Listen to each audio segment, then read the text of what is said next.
Chers amis téléspectateurs de Delta Santé, nous vous saluons au nom du Seigneur Jésus-Christ. Je suis Bakoya Yash, le messager des derniers temps. Bénissons le Seigneur pour votre vie. Pour qui nous suivez chaque vendredi à 21h30 sur cette antenne. Saluons tous les collègues pasteurs, les frères et sœurs. Que Dieu bénisse tout le monde. Prions s'il vous plaît. Père, nous te recommandons ta parole. Nous prions qu'elle conscientise beaucoup de personnes. Et que beaucoup se réveillent enfin de leur sommeil. Et qu'ils se préparent à la rencontre de leur Dieu. Saint-Esprit, merci de nous aider. Au nom de Jésus, nous avons prié. Dans Amos, le chapitre 4. Amos, chapitre 4, nous considérons le verset 12. C'est pourquoi je te traiterai de la même manière, Israël. Et puisque je te traiterai de la même manière, prépare-toi à la rencontre de ton Dieu, ô Israël. Israël, allez mele woge nyesi. Esi mele esi a woge ola. Israël, drado nada ple wumau. Praise the living God. Alléluia. Nous traitons du thème prépare-toi à la rencontre de ton Dieu. Prépare-toi à la rencontre de ton Dieu. Plusieurs croyants vivent comme s'ils se préparaient à aller rencontrer le diable. Ils ont oublié que le but de nos préparatifs, c'est de rencontrer notre Sauveur un jour. Frère, quiconque veut réussir dans ce qu'il envisage faire ou devenir doit prendre toujours du temps pour se préparer. Dans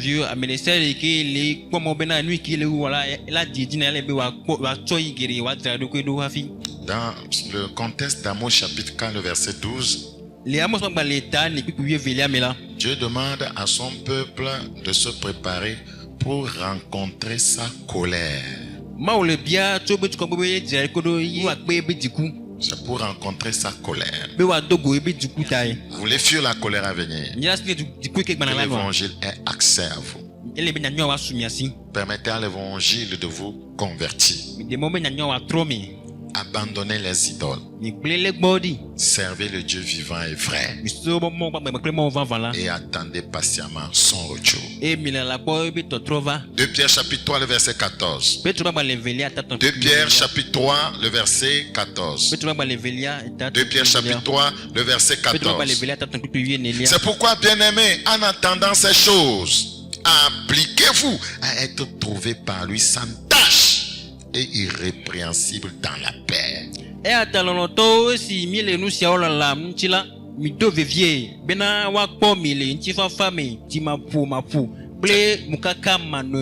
Praise the living God. Alléluia. Regardez le verset 13, remontez s'il vous plaît. Mais nous attendons selon sa promesse de nouveaux cieux et une nouvelle terre où la justice habitera. Si tu attends, voyez, un nouveau ciel, voyez, qu'est-ce que tu es appelé à faire? Le verset 14 dit, en attendant cela, alors applique-toi à être trouvé par lui sans tâche et irrépréhensible dans la paix. L'attente pour son retour est une attente dans la sainteté. 1 Thessaloniciens chapitre 3, le verset 13. 1 Thessaloniciens chapitre 3, le verset 13. Afin d'affermir vos cœurs pour qu'ils soient irréprochables dans la sainteté devant Dieu, notre Père, lors de l'avènement de notre Seigneur Jésus avec tous ses saints. Amen. Bene wa donu se mi apedio be wano anyi mukaka manonui le kokonyemi le mau mia fofola nkume le mia apeto Yesu Kristo ple epe amekoko katan pe vavagbela. Jacques chapitre 5 le verset 8. Jacob babale. Vous aussi soyez patients, affermissez vos cœurs car l'avènement du Seigneur est proche. reproche. La Bible dit, s'il vous plaît, que comme la venue de Christ est proche, que comme le retour du Seigneur est proche, soyez patient. C'est une attente dans la patience. Ne soyez pas fatigué d'être chrétien. Ne soyez pas fatigué de le servir. En disant, voyez, ça tarde, il ne revient pas. Bon, je vais basculer un peu dans le monde, dans le péché. Et comme il ne vient pas vite, je vais revenir après. Non, c'est une attente dans la patience. C'est tellement important. Vous aussi, soyez patients. Oui, dans ce temps d'attente, qu'est-ce que le croyant fait? Il affermit son cœur. Il affermit son cœur. Affermissez vos cœurs. Il devient de plus en plus saint. Il devient de plus en plus aimant. Il devient de plus en plus juste. La Bible dit que celui qui est, voyez, saint se sanctifie encore. C'est une attente dans l'affermissement de son cœur. C'est tellement important. Regardez avec moi dans 2 Thessaloniciens chapitre 2, 17. 2 Thessaloniciens chapitre 2, le verset 17. Ne permettez pas aux événements de la vie ou bien ce qui est en cours dans ces derniers temps, voyez, de vous distraire. Jésus revient. Jésus revient. Et il faut des serviteurs de Dieu pour rappeler cela chaque fois. C'est tellement important. Ce n'est pas lorsque la trompette va sonner que vous allez aller chercher, voyez, votre huile. Voyez, c'est maintenant que vous devez, voyez, vous remplir d'huile. L'huile doit être dans vos lampes. Vos lampes ne doivent pas s'éteindre. Dans 2 Thessaloniciens chapitre 2, verset 17. Si vous lisez au verset, voyez, 16, vous allez mieux comprendre que notre Seigneur Jésus-Christ lui-même est Dieu, notre Père, qui nous a aimés et qui nous a donné par sa grâce une consolation éternelle et une bonne espérance. Console vos cœurs et vous affermisse en toute bonne œuvre et en toute bonne parole. C'est l'affermissement en toute bonne œuvre et en toute bonne parole. En entendant son retour, on s'affermit en toute bonne œuvre et en toute bonne parole. C'est l'affermissement du cœur dans les bonnes œuvres et l'affermissement en toute bonne parole. Si vous ne vous préparez pas à fuir la colère de Dieu, alors préparez-vous à subir ses jugements. Vous savez, un boxeur, dans son entraînement, il s'entraîne, voyant encaisser les coups. Il sait que quand il ira sur le ring, il va recevoir des coups. Même le célèbre boxeur du monde là, Michael Tyson là, il a bien reçu des coups des fois. Donc il apprend à encaisser des coups dans l'entraînement. On le frappe bien. Comme ça, quand il ira sur le ring, si on le frappe, il va supporter. Donc, vous voulez aller en enfer, préparez-vous. Entraînez-vous pour cela. Donc, des fois, quand vous êtes là, asseyez-vous sur le feu. Praise the living God. Alléluia. Quand vous êtes là, prenez des ciseaux, voyez, coupez vos doigts. Parce que, voyez, si vous ne vous préparez pas pour aller au ciel, préparez-vous pour aller en enfer. Là-bas, ce n'est pas de l'amusement. Donc, il faut commencer à s'entraîner. Que les voleurs commencent à s'entraîner, que les fornicateurs s'entraînent, que les adultères s'entraînent, que les escrocs s'entraînent, que les faux pasteurs s'entraînent. Voilà, que ceux qui vivent en copinage, qui avortent, s'entraînent, voyez, à aller bien supporter l'enfer éternel.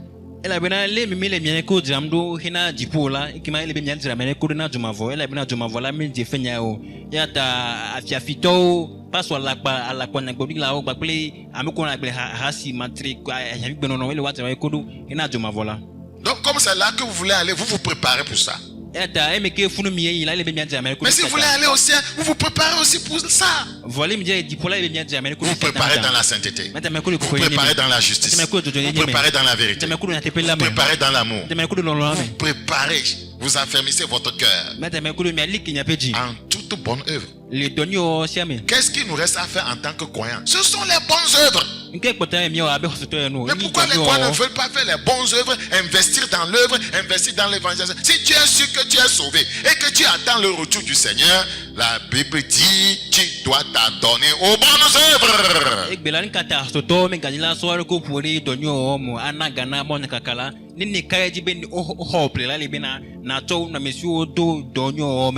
Mais on continue à se préparer pour amasser des choses sur la terre. La Bible dit n'amassez pas des trésors sur la terre. On n'amasse pas les choses pour le ciel. Tu es sûr que tu vas aller au ciel, mais on ne le verra pas tout ce que tu fais, voyez, pour y aller. C'est la vérité. Je sais que je me vais au ciel, que c'est ma maison, et je ne veux pas aller seul. Je vais commencer à investir dans le but d'entraîner beaucoup là-bas. Mais si je sais que je ne vais pas aller au ciel, que je vais rester sur la terre, je vais investir tellement sur la terre sans investir au ciel. Investir au ciel, c'est, voyez, faire des œuvres qui vont faire avancer l'œuvre de Dieu. Dans Malachie chapitre 3. Malachie chapitre 3. Je disais, si vous ne vous préparez pas à fuir la colère de Dieu, alors préparez-vous à subir ses jugements.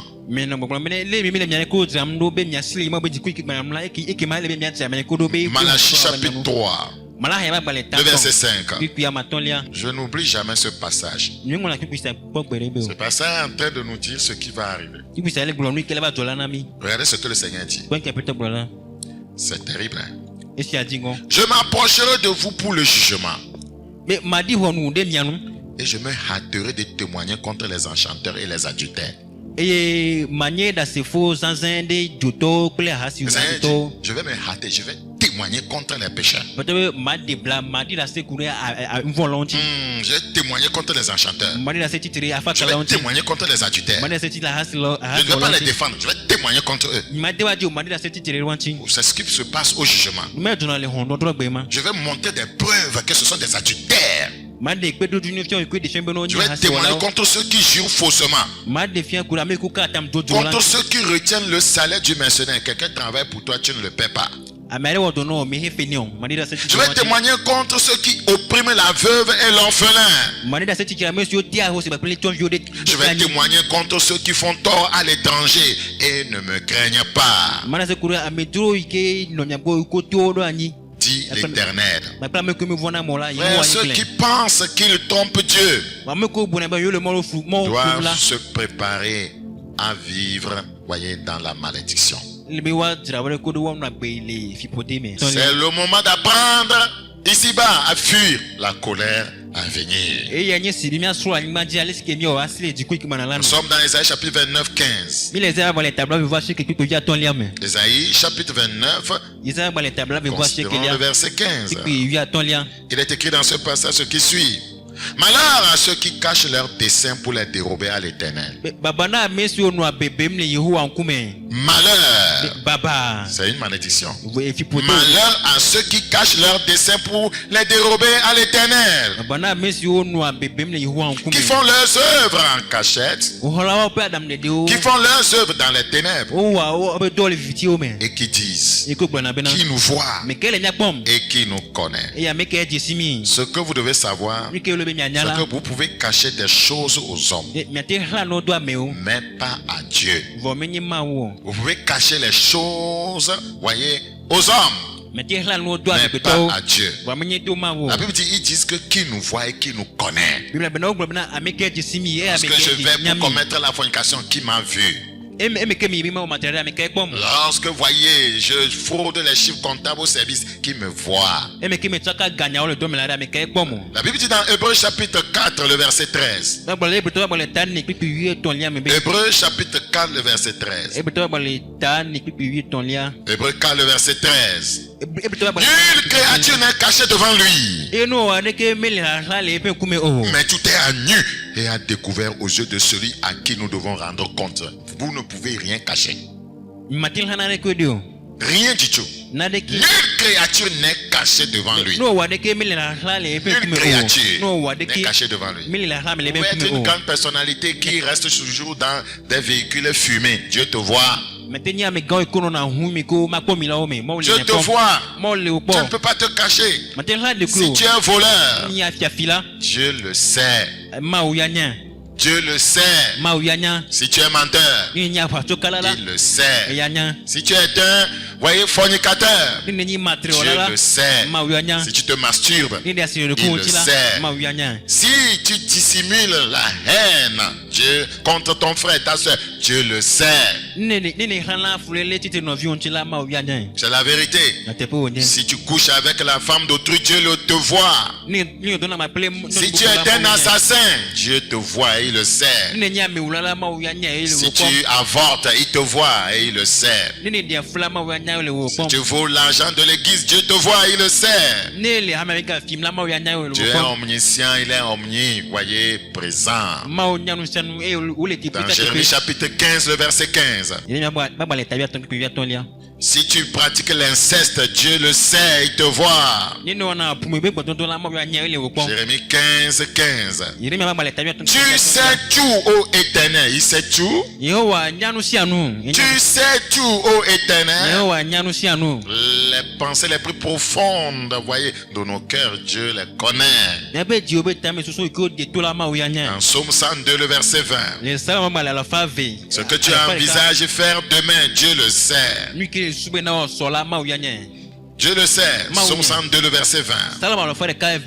Psaume 102, le verset 20. Car il regarde du lieu de sa sainteté. Du haut des cieux, l'Éternel regarde sur la terre. Pour écouter les gémissements des captifs. Pour délivrer ceux qui vont périr. Vous voyez que du haut des cieux, vous voyez, l'Éternel regarde sur la terre et il voit tout ce que les fils des hommes font. Tout ce que vous faites, voyez, contre votre frère alors qu'il n'est pas là-bas, Dieu vous voit. Les caméras célestes sont braquées sur vous. Si vous êtes corrompu, Dieu le sait. Psaume 11, le verset 4. Si vous êtes dans une secte, voyez, et vous cachez ça à votre famille, Dieu le sait. Si vous êtes, voyez, vous faites des crimes, voyez, rituels, Dieu le sait. Si vous êtes dans l'idolâtrie criminelle, Dieu le sait. Psaume 11, le verset 4. L'Éternel est dans son Saint-Temple. L'Éternel a son trône dans les cieux. Ses yeux regardent. Ses yeux regardent. Ses paupières sondent les fils de l'homme. Regardez, lui-même, ses yeux sont des caméras. Ses yeux regardent. Ses paupières sondent les fils de l'homme. L'Éternel sonde le juste. Il est le méchant et celui qui se plaît à la violence. Les yeux de Dieu sont des caméras. Des fois, voyez, il peut prêter, voyez, ses yeux à ses enfants, ses serviteurs, qui peuvent vous voir ce que les gens sont en train de faire en cachette.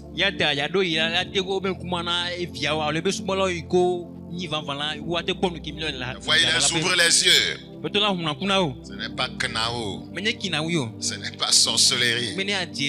C'est un don de l'esprit. Et cela provient de Dieu. Voyez, Élie disait, c'est Élisée, ceux qui sont avec nous sont plus nombreux que ceux qui sont avec eux. Il a vu cela.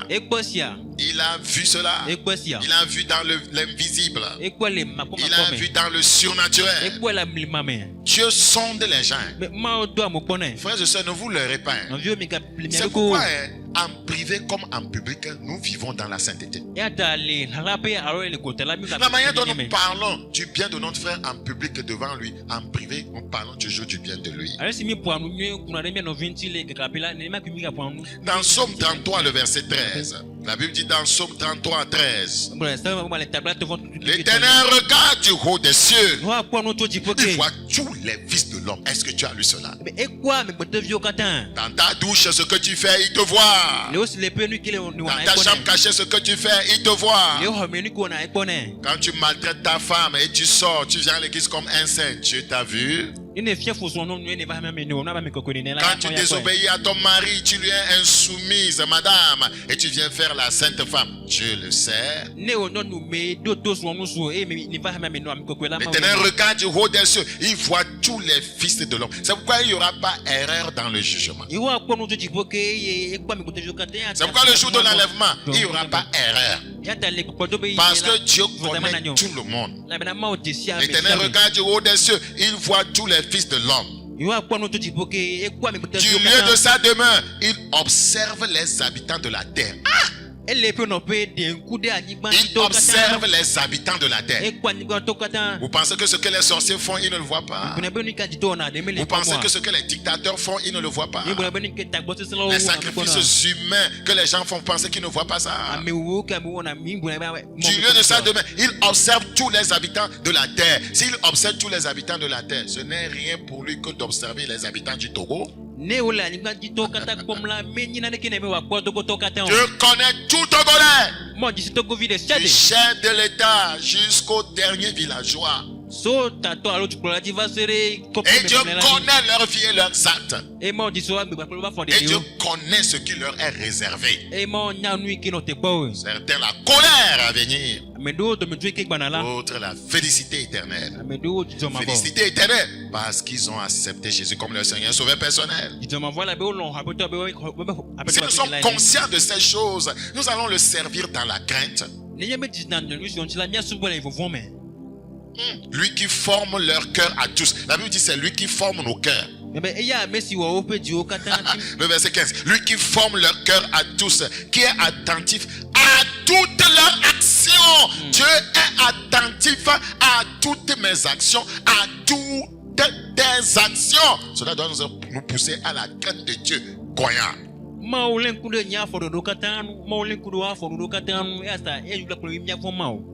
Hey! Dieu lui-même s'appelle caméra. Yeah. Dieu s'appelle caméra. Ce que tu as fait ce matin, il a vu. Praise the living God. Alléluia. Je voudrais vous amener à craindre Dieu. Par ce message, craignons Dieu. Il est partout. Il voit tout. Il sait tout. Nos moindres actions, les pensées de nos cœurs. Il est au courant de tout.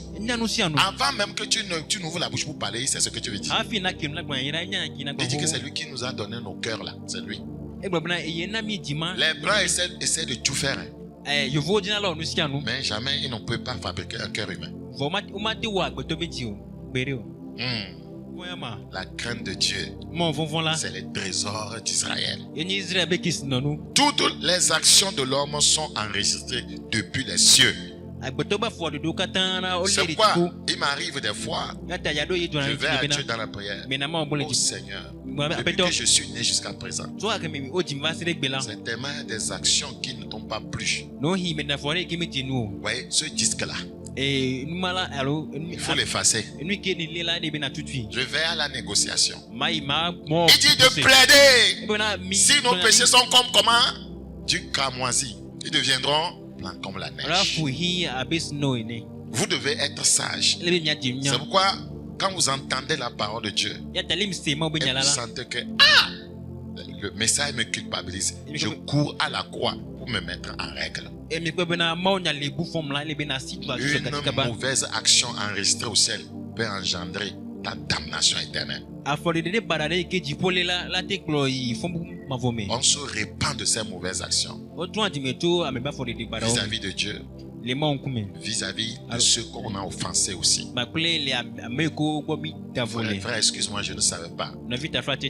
Voilà, et tu vas maintenant, tu parles à Dieu. Il y a certaines choses, il ne faut pas aller dire à Dieu alors que Dieu te demande, va voir ton frère. Des fois, nous disons comme ça, bon, je me suis déjà répandu chez Dieu. Dieu n'a pas dit, répands-toi chez moi. C'est écrit clairement. Si ton frère a péché contre toi, fais quoi? Va le voir. Nous voulons être plus sages que lui. Hein. Des dribbleurs. On ne dribble pas Dieu. On ne dribble pas Dieu.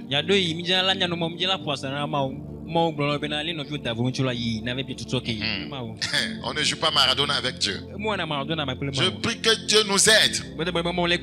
Toutes les actions de l'homme sont enregistrées depuis les cieux. Je vais vous le prouver. Apocalypse chapitre 22. Apocalypse chapitre 22, le verset 12. Voici, je viens bientôt et ma rétribution avec moi pour rendre à chacun selon ce qu'est son œuvre. Ça veut dire que nos œuvres sont enregistrées. Pour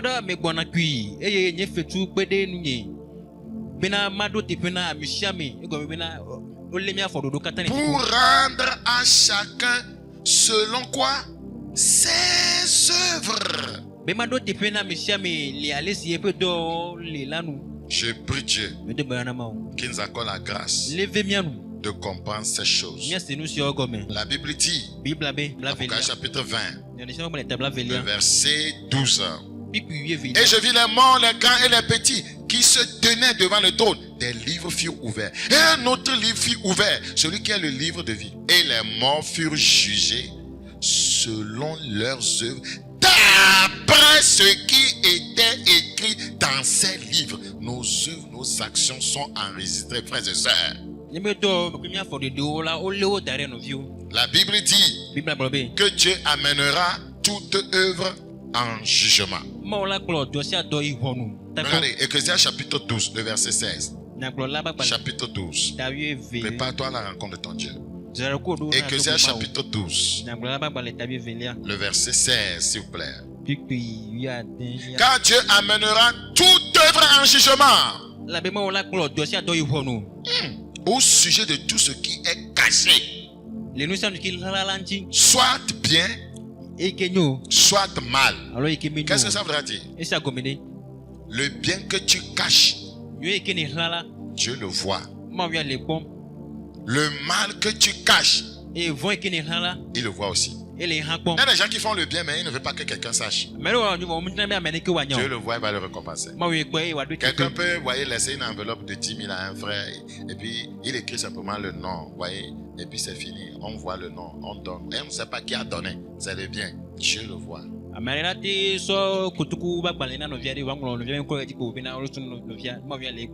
Maintenant, nous devons choisir. J'ai mis devant toi le bien et le mal, la mort et la vie.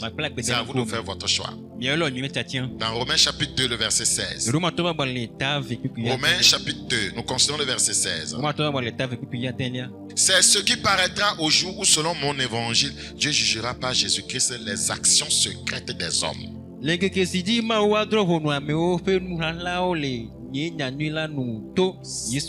Par l'évangile. Par l'évangile. S'il vous plaît, c'est pas cette parole qu'on va nous juger. As-tu pratiqué ceci? As-tu fait comme je l'ai dit? C'est pourquoi je vous enseigne l'alignement à la parole. Par mon évangile.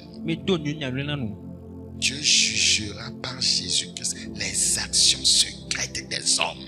Les actions secrètes des hommes. Éphésiens 5, le verset 12. 12. Éphésiens chapitre 5, le verset 12. Il est écrit, car il est honteux de dire ce qu'ils font en secret. Il est honteux de dire ce qu'ils font en secret. Si ce n'était pas honteux, ils allaient le faire à la lumière. Mais un jour arrive, Dieu amènera, voyez, tout acte à la lumière. C'est pourquoi c'est aujourd'hui le jour de la repentance, le jour de la transformation. Car les ténèbres ne régneront pas à toujours. Luc chapitre 12, le verset 3. Luc 12, 3. On a trop de religieux dans nos assemblées. C'est pourquoi tout ce que vous aurez dit dans les ténèbres sera entendu dans la lumière. Tout ce que vous avez dit en secret contre votre frère, votre soeur, le pasteur, un jour viendra, la lumière se sera exposée. C'est pourquoi il est normal qu'on se répande aujourd'hui. Voilà, remontez le verset 2. Il n'y a rien de caché qui ne doive être découvert, ni de secret qui ne doivent être connus. C'est pourquoi, frères et sœurs, faisons attention à la manière dont nous menons notre vie. La vie de sainteté se vit en privé et en public. Je répète, la sainteté doit se vivre en privé et en public. Ne sois pas un saint en public. Ne sois pas juste en public. Ne sois pas aimable en public. Seulement, ne sois pas gentil en public seulement. Mais en privé, fais ce que tu as l'habitude de faire en public. C'est ça qu'on appelle la transparence.